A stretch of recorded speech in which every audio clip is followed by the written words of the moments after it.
Congressman Mike. Para basahin mo muna, basahin mo muna ang ginawa ni Mark dyan sa affidavit, sagot ni Senator Marcoleta. Mayroon na ba? Mayroon na ba, pare? Basahin mo na muna, ikaw na ang bahala kung pwede yan, sabi niya. Pare, 150 million lang, masaya na tayo.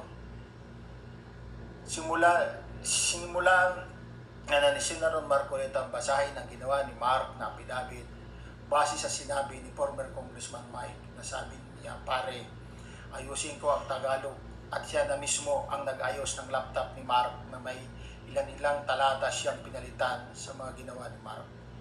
Doon mismo sa harap ko, inaayos ni Senator Marcoleta ang affidavit na yun.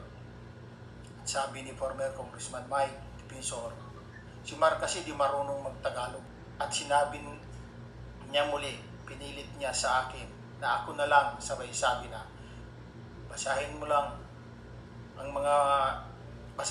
yan at mababayaran naman.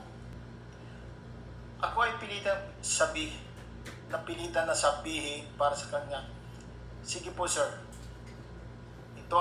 kung ito ang paraan para makatulong ako, gawa ko dyan sir. Kaya lang sir, inaalala ko lang ang pag-aaral ng mga anak ko. Nag-promise ng CAS at educational scholar si former Congressman Mike Defensor. Kaya doon ko natansya na ginamit lang talaga nila ako sapagkat huli na ang lahat ng mga pangyayari at ako'y lubos na nagsisisi.